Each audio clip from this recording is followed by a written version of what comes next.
Welcome back to Easy Friday. Now, let's move on to the My Culture segment, where traditional music in Kenya was in the past mostly passed down orally, accompanied by instruments and costumes, which played an important role in traditional dances. Well, this week on My Culture, we focus on the preservation and showcasing of Kenya's cultural heritage through digitized music.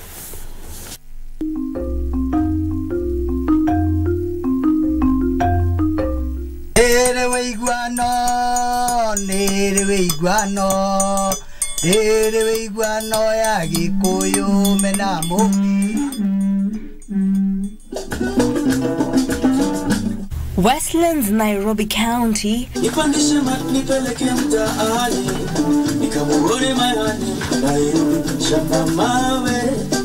A group of artists are holed up in a modern studio to document part of Kenya's diverse music. Nairobi is part of 8 regions, including Central, Coast, Eastern, Northeastern, Nyanza, Rift Valley and Western Kenya, where different artists are documenting the musical diversity across the country. What we are doing, and we are isolating the different sounds, If it's a jingle, a leg rattle that is usually tied at the leg, that leg rattle is recorded as a separate item, And they also recorded in format of loops, so it's actually short extracts which are repeated in a repetitive manner, yeah. And the way all these sounds are recorded is that they, irrespective of which sound it is from that one region. In Nairobi, the artists representing the blend of cultures document and showcase the contemporary development of Kenyan musical identity and feature popular music genres and instruments. These musicians are composing on site, these loops, and the sound engineers and sound designers who are working with them are actually producing new music that will sound like Nairobi.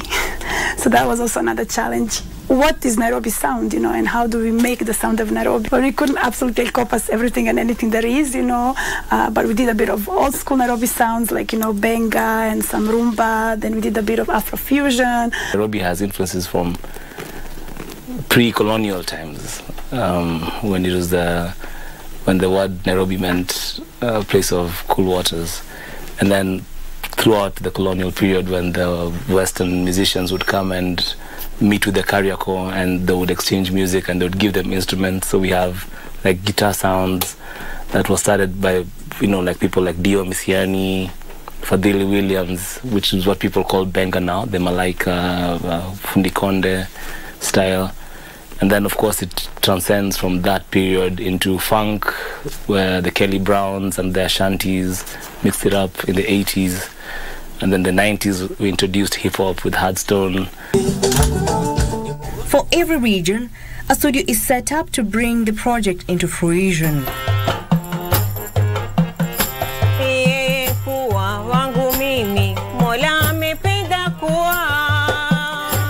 In Coast region, the artist, armed with a range of instruments including drums, stringed items, among others, depict Swahili music, which has a mix of African, Arabic and Indian influences dubbed Taarab.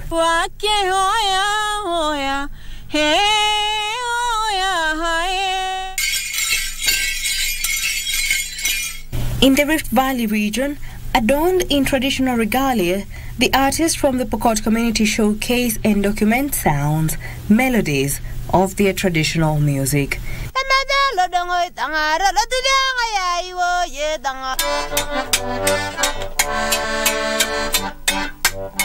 In central Kenya, various artists carry with them various musical instruments, including a type of a rattle, kigamba, an accordion, kinanda, among others. Musical styles and instruments are then recorded. This is replicated across the 8 regions. The artists document, enlighten on cultural beliefs behind the practice of traditional music and emphasize on the unique creativity and contribution. Spearheaded by the Bomas of Kenya in conjunction with Libido Music AB, the project aims at preserving and showcasing Kenya's cultural heritage through digitized music recordings.